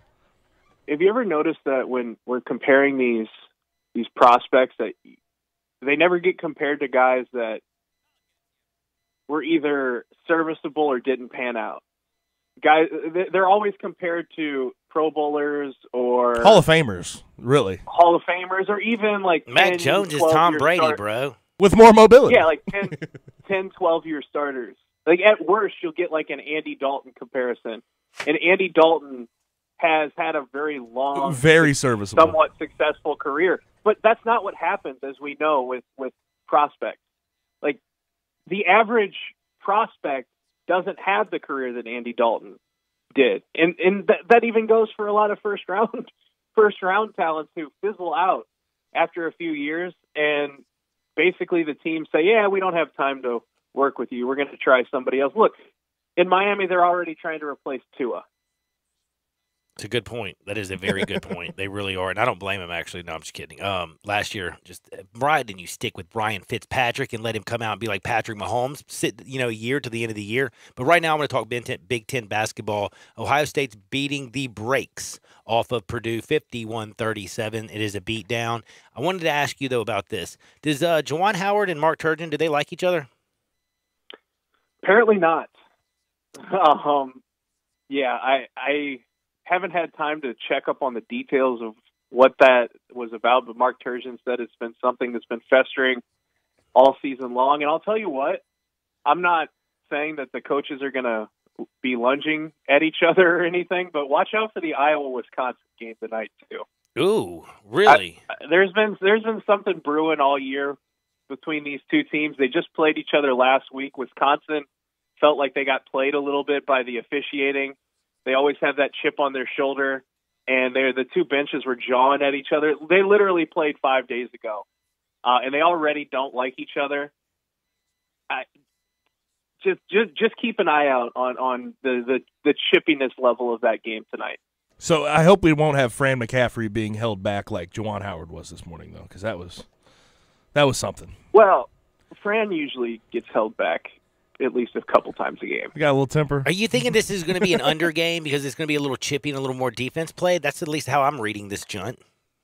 Well, the problem with the over under and between these two teams is completely dependent on how it's officiated. That's a good point. The last game, apparently the officials were getting paid by the foul call and by the amount of times that they would go over to the table to review a flagrant foul. So there was no flow to the game, and I thought that affected both offenses. But I don't know. I think that if it depends, keep an eye out on Joe Wieskamp for Iowa. He went down with a sprained ankle in the final game of the regular season against Wisconsin, the first half, and we're wondering if he's going to play tonight or if they're going to rest him for the Big Ten tournament. Iowa without Joe Wieskamp in the lineup is not nearly as good offensively. So I should have asked, probably we should have asked first about this, but obviously Iowa's been going through that sort of an issue, I guess, with the Luka Garza retirement of the jersey and Roy Marble not having his jersey retired. What can you tell us about that? Well, Roy Marble was the all-time leading scorer for the program for 30 years, and his son Devin played for Iowa. Good player at Iowa. He was a really good player. Was one of the first when Fran McCaffrey took over for Todd Licklider. The program was in shambles, and Devin Marble was one of the key players in them getting back to the NCAA tournament. But when Roy was dying, he was diagnosed with cancer in 2014, I believe.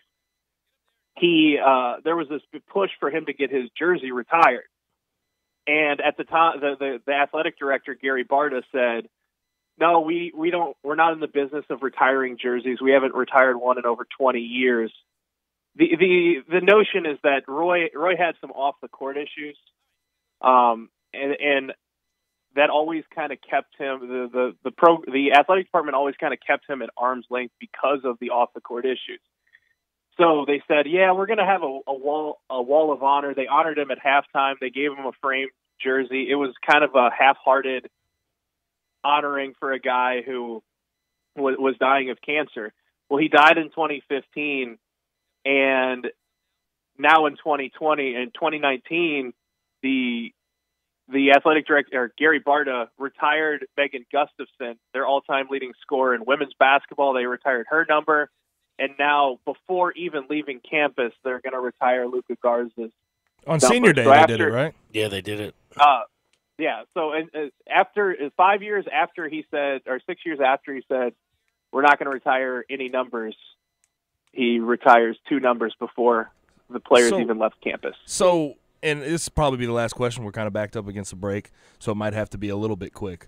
But what's the feeling of Iowa fans on it? Is there going to be a massive push for the school to retire Roy Marble's number, or is this just sort of something that Gary Barta is going to try to sweep under the rug?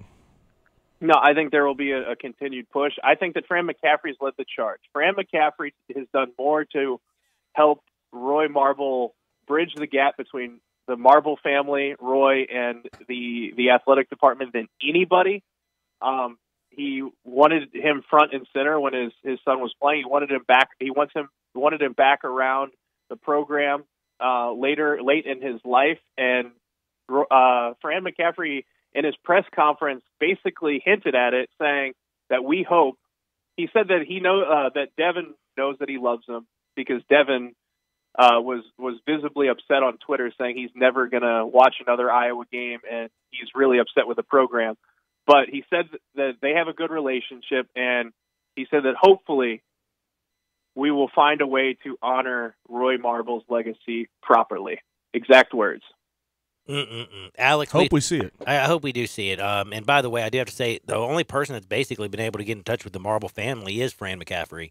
They said Barta's reached out to him. Everybody's reached out to him. They've the Marbles family kept him at arm's length, but Fran's actually talked to him. Hopefully they can work something out and put this to rest. Now, if you don't know anything about this, that's cool. Just pick one name. Are you going Snoop or are you going Dana White? You said Snoop or Dana White? Yep, Snoop or Dana White. Snoop. All right, Snoop, you got for sure. Snoop. I'll explain that to everybody else on the other side. Thank you so much, Alex. Appreciate it, Al. He joins us every single Friday. Follow him at Alex523 and listen to him every Friday right here at 2 o'clock on Sports 56, 98.5, 96.1 FM. Find it, man. Find it. Basketball has met its match. It's Sports 56 Mornings with your assist kings, Pete and Sane. Bringing you the best alley-oops of informative sports talk. Great guests, calls and texts, prize giveaways, and more. I want to do some bragging rights. Hey, I was just the other day overhearing a conversation with Big Mike, the manager of DeSoto Auto Sales. They've got people buying cars all over the country. North Carolina, South Carolina, Georgia, Alabama, Arkansas, Texas. People from all over the country buy cars at DeSoto Auto Sales in Olive Branch, Mississippi. Why? DeSoto Auto Sales has the most stringent car inspection in America. They get it right the first time. Quality and low mileage, factory warranty on most vehicles. My favorite part is the people who work there. Big Mike, all the employees are professional, friendly, and go that extra mile. Expect as you walk in the door, you're treated like family. DeSoto Auto Sales understands your time matters. We can help you find your dream car and get all the paperwork finished in less than an hour. Come see us at DeSoto Auto Sales and be part of our family. Have a great buying experience every time. 662-890-7184. That meeting's starting at 4. Can I get those projections? Indeed knows unexpected growth can stretch your business thin. Karen, do these numbers look right to you? Like at Mia's research firm. To hit client deadlines, she needs to get started hiring right away. I need Indeed. Indeed you do. And the moment you sponsor a job on Indeed, you get a short list of quality candidates from our resume database. Visit Indeed.com/credit and get a $75 credit for your first sponsored job post. Terms and conditions apply. Do you want a greener, more weed-free lawn? If you're like me, you can't stand the sight of dandelions, clover, or especially crabgrass. Hi, I'm Brandon Hawley, president of Lawn Solutions. We are your locally owned and operated weed control and fertilization company. We are also experts in disease and insect control on your lawn and landscape. Our uniformed technicians are full-time, year-round licensed and certified by the state of Tennessee. Lawn Solutions' personalized service is far more superior to that of national companies that promise but simply cannot deliver. We return phone calls, we keep appointments, and we want your business. What we will not do is bother you with endless phone calls or junk mail. Lawn Solutions will not sell you something your lawn doesn't need. If you're looking for a local lawn care company to kill your weeds and feed your grass, then Lawn Solutions is the finest. Call us at 867-5626. That's 867-5626. Or go online at lawnsolutionsinc.net. From our family to yours, we want to thank you for your business. Do you know one of the best things you can do for your employees or family's health? Provide Arctic Clear bottled water. Arctic Clear bottled water is your locally owned and operated bottled water provider. Arctic Clear is 100% natural spring water with free delivery and setup, dependable service, and no long-term contracts. What an easy choice. Call Jeff Manus today, 901-382-2363, or visit arctic-clear.com. Arctic Clear bottled water. Call now, 382-2363. That's 382-2363. Welcome back to Sports 56 Happy Hour with Johnny Radio. This hour of Sports 56 Happy Hour is brought to you by Tito's Vodka. Here once again is Johnny Radio.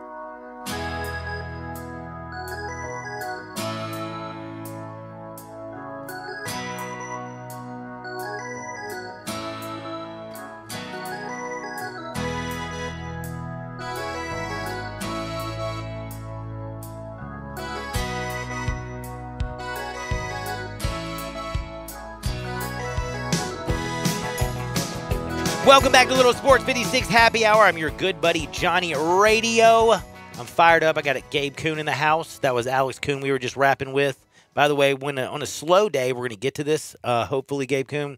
We're going to talk about, do you think Generation Zers could handle Eddie Murphy Delirious? I know you and your brother just watched it recently. I watched it at 6 o'clock this morning. I watched it when I was I watched it. I watched it this morning. I couldn't sleep. Well, you watched it recently, more recently than me. It just happened to pop up on the Netflix like immediately. Quick answer. No, they couldn't. If they're trying to cancel Eminem, there's no way. They couldn't handle Eddie. They couldn't handle. There's no chance they could handle Sam Kinison. They couldn't handle Andrew Dice Clay. Man, they couldn't handle any of those comedians from back in the day. We're going to talk some funny stuff because we're about to go to Hardenwood. Are you picking Snoop or Dana White? I'll explain. We also have an NHL fight where can you knock somebody out? This is a question, 70236, and it's not a rhetorical one. It's not Plato. This isn't some like philosophy on life. Can you knock somebody out with one punch and in the same, like right when you knock them out, do something that is considered, how do I say it? What is the word? Being almost a savior to the person you knocked out. Did you watch the NHL last night? I will explain, but first I got to tell you really, really quick. 901-406-1101. That's 901-406-1101. You want to sell your house? I got you covered. Any house, any area, as is, as simple as that. You call Bill at I Buy Houses. Bing, bang, boom. I just sold your house. As simple as that. Any day, anytime, anywhere. Give him a call. He'll show up, and 5 days later, check in hand. It's that simple. If your house has been on the market for a couple months, why? If you're ready to move down to Florida and retire, get on with it. It's warm outside. Get down to Florida. Let's go. 901-406-1101. Any house, any area, as is. As simple as that. Call my buddy Bill at I Buy Houses. Gabe, let's go to Hardenwood. This is Access Hardenwood. Oh, my goodness. Where do you start when it comes to Hardenwood? Well, first I have to start off with how can you get in a fight, beat somebody up, and I'm talking about like you beat them up so bad, but in the same breath, somebody says right after you knock that person out, man, that's how you do it. That's a good human being. And what I'm talking about is a dude last night started a fight. Did you watch? Do you watch hockey at all? Occasionally, yes. It's on ESPN Plus now. Oh, cool. Well, I'm not going to be watching that much of it unless I start betting on it. But the Lightning were playing, and they're playing a red team, okay? So we got Barclay Goodrow. He plays for the Detroit Red Wings. Okay? A red team. They're playing a red team. I'm just being funny because they're the Red Wings. But anyway, Barclay Goodrow in the red is going to fight Adam Erie. Adam Erie is ticked off because Goodrow kind of checked him into the to the side. So Adam throws his stick at the feet of him. And he's like, come on, let's fight. And it looks like Goodrow's like, nah, I'm good. He's kind of skating away. And then Adam's like, no, dude, we're going to fight. And next thing you know, he goes and kind of like hits Goodrow. And next thing you know, they grab each other and they do their hockey thing where they're holding on to each other's jerseys and they're just swinging. Well, man, my man Adam, who started the fight, wishes he didn't start the fight because Goodrow caught him in the jaw, knocked him out when he was on his feet. But dude knew he knocked him out, and then he held onto his jersey and prevented his head from hitting the ice. Like, so he knocked the dude out, but then he was like Snow White and the seven. Who wakes up Snow White? The Beast? How does Snow White get woken up? Some dude kisses her, Yeah, right? What's his name? I don't know, man. I'm not. Anyway, I haven't seen Snow White in a horrible while. analogy, I guess. What I'm trying to say is, you go from being like the villain to the hero in the same punch almost. Like, dude, Hey, man, he's a nice guy. that is really. He didn't even want to fight the guy, but boy, he knocked him out and then he laid him down softly. He doesn't start things; he finishes. He finished. But by the way, you got to admit, Goodrow laying him down softly and let him like not hit his head on the ice kind of prevented that from being a really ugly situation. Because I don't think we've ever seen anybody's head just crack on the ice and split. To be honest, and you that don't would've see a lot of last night. actual knockouts. Dude, I hadn't seen a hockey player get knocked out like that. He got knocked out while Like he was eyes still closed, straight up standing sleep. up. Yeah, he was sleeping. He was sleeping. It was heavy. I ain't gonna lie to you. Good for I him for watched holding that him bad up, boy. though. It looked more like a UFC fight. To tell you the truth, that was a hardcore hit. Speaking of UFC fight, I think you have the UFC commissioner, Snoop Dogg. I need an explanation on this. All right, that's where I was going. Dana White. I don't know if you've known this. If you pay attention to the Mike Tyson podcast, then you'll know. Dana White basically called out Jake Paul. He basically came out and said Jake Paul's a nobody. That Jake Paul is going to get beat by Ben Askren so bad it's not funny. And on Mike Tyson's podcast, he's like, man, I've put $1 million that Ben Askren destroys Jake Paul. Destroys him. Well, man, Jake Paul came back and said something to Dana White. And Dana White didn't say a word. Now I'm kind of wondering. Snoop Dogg went on his little, what do you call it? Is this the IG? Yeah, this is the IG, the Instagram. Went on his IG with a message. Snoop Dogg came out and said, hey, Dana White, I see you got faith in your boy, right? I got faith in my boy, Jake. You say you got $1 million? You're the CEO of UFC. You got more than $1 million. Put up $2. Put up $2 million and we'll match it. Whoa. And then he said, come on, Dana. What you waiting on? Your money's good with me. Dude, I did not know that Jake Paul's buddy with Snoop Dogg. Like, I have got to become a idiot loser because he hangs out with some cool people. That's called living out in L.A., taking in that sort of life. That Knows life. a lot of Well, those people. I'm about that And he's life. rich. He's I'm a about rich that guy. Life. I'm about being rich. Can you get me there? But I also, I wonder, like, Snoop Dogg clearly has some faith in Jake Paul. Dude, okay. Jake now, Paul's a favorite in this fight. Can I Did tell you know that? something? Do you want to know something messed up? Wait, hold on. Time out. Back up. Did you say Jake Paul was favored? Yeah. I did not realize Let me go that. find the exact odds. They've moved since Wow. it opened, but yes, Jake Paul it definitely opened as the favorite. Wow. I did not realize that. But by the way, and this is a kind of a thing that I wanted to say that wasn't really not mean. I mean, this is not being mean to Nate Robinson. I always feel bad picking on Nate Robinson because he got knocked out by Jake Paul. But do you know the reason I think Snoop Dogg and Jake Paul are tight? You know, Snoop Dogg was the announcer when Nate Robinson got knocked the bleep out.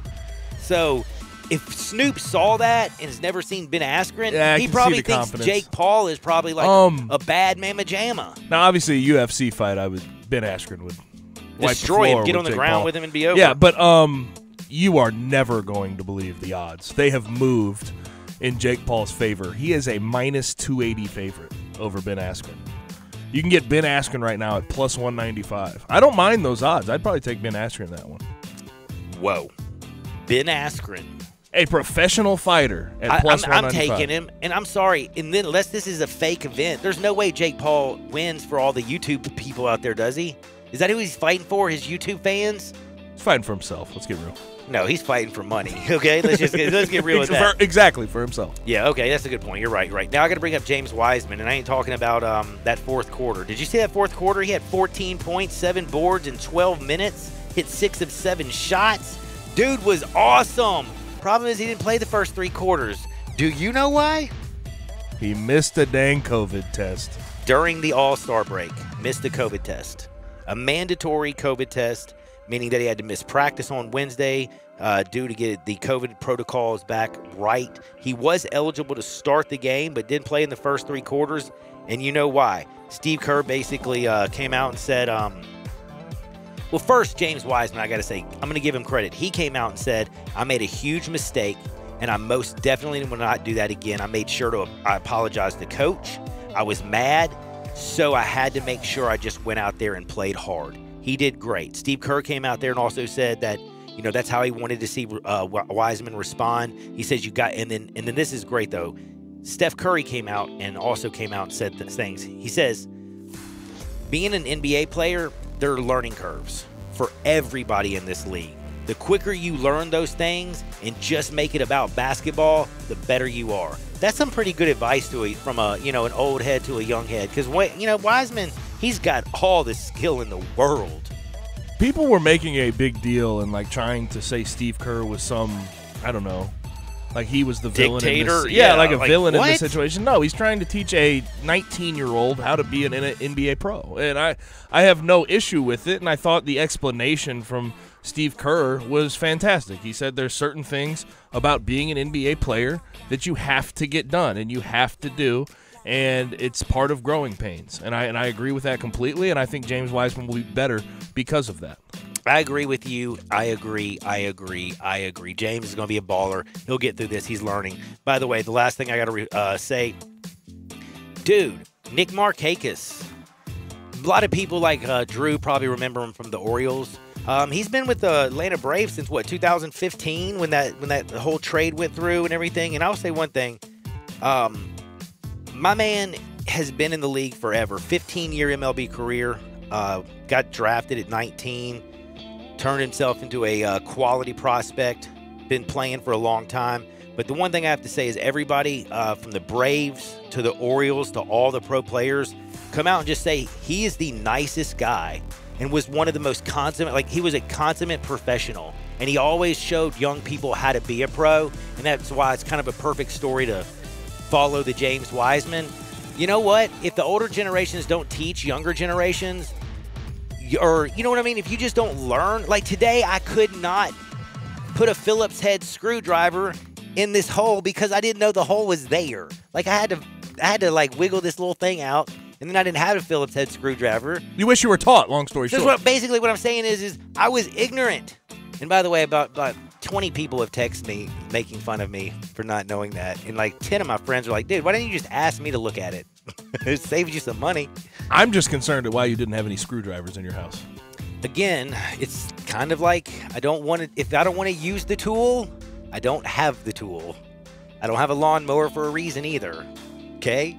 I don't want to mow a lawn, and I don't want even want to screw in a light bulb. I don't like doing things that other than sports and gambling. And by the way, you know what my favorite thing is? Like this morning when life handed me lemons, what did I do? I just turned it into a lemon drop.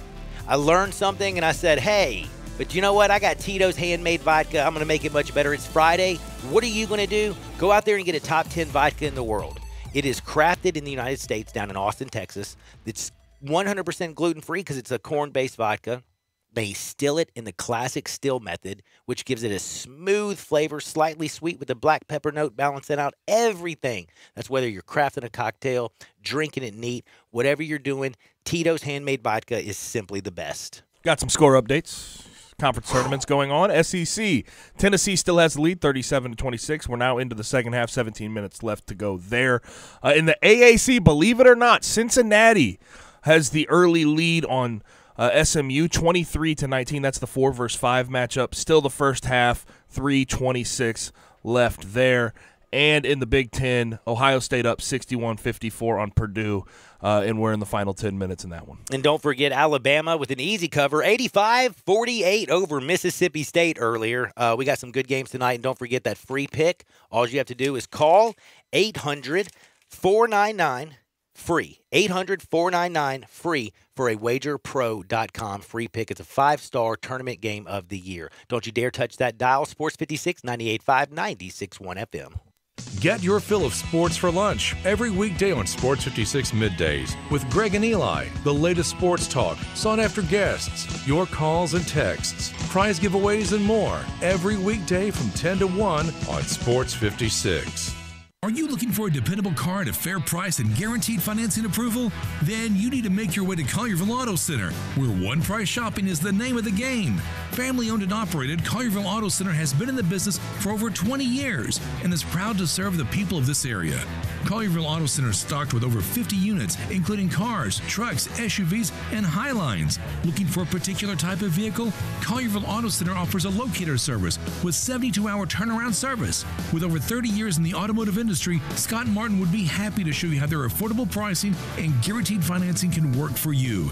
Come see Scott and his professional staff of Terry, Branson, Q for your car needs. Conveniently located at 651 West Poplar Avenue, Collierville Auto Center is situated where Highway 72 meets Poplar and Collierville. Please look them up on the web at colliervilleautocenter.com. Call at 901-853-0240 or simply come and see them for an outstanding car buying experience. At Collierville Auto Center, they're here for you.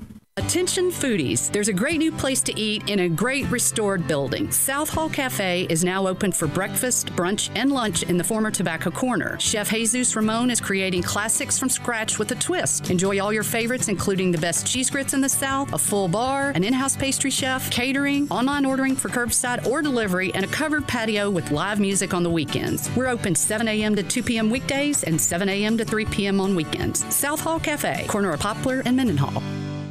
Hi, folks. Bob Burkhammer for Sunrise Buick GMC Truck. Thinking about buying a newer used car or truck? Remember, the selection's better and the savings are bigger at Sunrise. Over 600 new cars and trucks to choose from. Factory rebates up to $8,000. Interest low as 0%. Bad credit, it's okay. At Sunrise, we've got financing for everybody. SunriseMemphis.com. Where saving your money is just a way of doing business. Coming to Pike, Wolf Chase, and Collierville. We make it fun to buy a car again. Check out the all-new Sunrise Truck Corral. Huge selection of nothing but trucks. All makes, all models, all prices, all trucks, all the time. Next to Sunrise Wolf Chase. Did you know nearly 40% of men under 40 and over 75% of men over the age of 40 experience sexual performance concerns? At the Memphis Men's Clinic, their experienced physician performs a comprehensive evaluation that determines which specific issues may interfere with your sexual performance. These issues can vary and range from anxiety to medical issues, low testosterone, or erectile dysfunction. The Memphis Men's Clinic has evaluated hundreds of men of all ages over the years and reestablished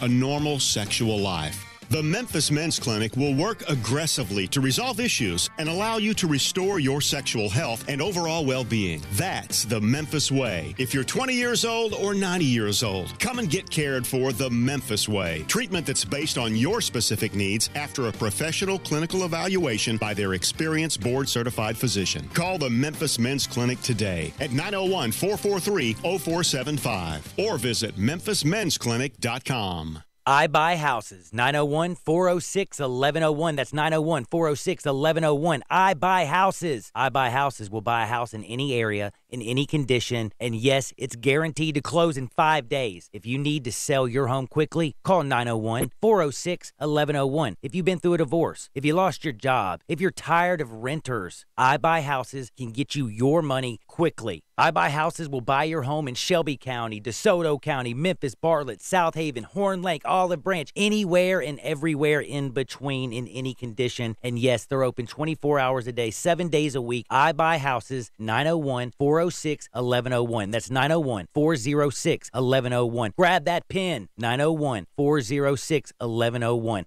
I Buy Houses. Welcome back to Sports 56 Happy Hour with Johnny Radio. This hour of Sports 56 Happy Hour is brought to you by Tito's Vodka. Here once again is Johnny Radio.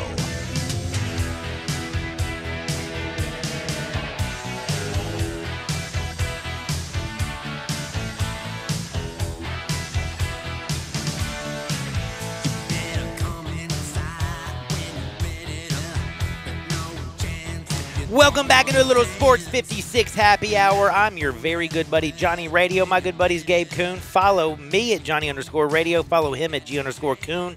Never forget the show, Sports 56 WHBQ on Twitter, Facebook, YouTube, Periscope, and Instagram. Oh, my goodness, oh, my goodness, oh, my goodness. We have a golf tournament going on. The Players' Championship. I'll tell you who's leading that bad boy in just a minute. Also going to tell you what was said out there on the Players' Championship. People found out some information today, and it actually had football. It had to do with football. By the way, though, Sergio Garcia, boy, he's not having a good day today. He's 1 over through 9. He's 6 under. He's still tied for 5th. But, man, yesterday he was in fuego. Today, you know who's in fuego? Lee Westwood, 5 under. In round 2, he's 5 under through 13. He's got the lead at 8 under. My man Fitzpatrick's there at 7 under. You got Garcia. It's a tight thing out there at the Players Championship. But I'm not going to lie to you. I love me some golf. I like watching it. I don't know a whole lot about it. But you know what I do know about? Football. And guess who was out there at the Players Championships today? Urban Meyer. And guess what he's talking about? The Jags head coach, by the way, had a brief little media sessions at the Players. He was asked about his interest level in signing Alex Smith and other former players that are currently on the market. And I'm talking about former players, I guess, all the way back to Utah, out at Ohio State, maybe even Florida. Maybe we'll call up Timmy Tebow. Who knows? He's retired from baseball now. Hey, Timmy T, come on down here. Didn't he want Timmy T to coach with him? Dadgummit. Well, he came out and said this. He said, yeah, I'm walking up in the middle of, he says, I'm waking up in the middle of the night, staring at the ceiling, trying to put this all together. All of us are trying to put this together. You just look at the history, which I have, and in the last year, and blah, blah, blah. He goes on for this whole spiel. And he's talking about, yeah, he's trying to figure out how he can get a bunch of his former players. Bro, I'm going to tell you right now, you're a head coach. You don't worry about acquiring players, do you? Don't you have to worry about in the National Football League, unless you're Bill O'Brien, or unless you have that power, just actually winning football games and coaching the guys you got? Don't you leave that up to the GM or maybe a vice president of executive operations? Is this what Urban Meyer is for? Because, I feel like this is absolutely stupid. If he's waking up in the middle of the night thinking about how he can mesh all of this, all of the things that are in his head into this poor franchise and make them actually a winner, and he's thinking about how he can bring in actual winners from his past. Look, winners from your past don't mean winners in the future or the present. I'm sorry. I think that's one of the craziest things. I know you need to go get Lawrence. I'm sure that's what you're going to do is go get Trevor Lawrence. But I don't think Alex Smith needs to coach him. I think you need to coach him, or your quarterback's coach. And if you want Alex Smith to come in and coach Trevor Lawrence, or maybe let Trevor Lawrence sit for a year. I know he was the comeback player of the year last year, but did you see Alex Smith really play? Did Washington not get better when Alex Smith, I hate to say it, went out? Because I thought they did. Who's the little homie that Washington just signed? The Redskins quarterback. Taylor Heineke. Taylor Heineke. So, you don't think that do you think Heineke actually earned that? Or they're like, dude, Alex Smith was the comeback player of the year. Taylor Heineke's a lot better than Alex Smith. It's kind of like how Andy Dalton made Dak Prescott a lot of money. I feel like Alex Smith made Taylor Heineke a lot of money. And so did Dwayne Haskins, because Dwayne Haskins was just bad after being drafted out of Ohio State. By the way, how come you haven't heard anybody say to Urban Meyer, why don't you go get Dwayne Haskins? How come you haven't heard that? A lot of things out there you haven't heard, a lot of weird stuff, but I will tell you something that's very important. Making sure you take care of your roof. And tonight, Memphis is going to take care of the roof or tear the roof down. They play at 9 o'clock. Oh, yes. I'm fired up. Central Florida. Tigers are a 7-point favorite. I think they're going to beat the brakes off of them. I'm fired up, but you got to take care of your house. So go to BrianElderRoofing.com. That's BrianElderRoofing.com. Check them out. Brian Elder, if he says you got a claim, you got a claim. We went through a winter storm this year. You haven't checked your roof in 7 years? Why not? Go to BrianElderRoofing.com, check him out, or call him at 867-0303. That's 867-0303 for Brian Elder Roofing. He's got you covered. He can measure your roof from outer space, man. Don't forget, Ole Miss basketball, LSU, 8 o'clock tonight, right here on these airwaves. Tigers in Central Florida. It's going to be fun. Enjoy your weekend. Make sure you know not to be too bad. And when life hands you lemons, just make a lemon drop.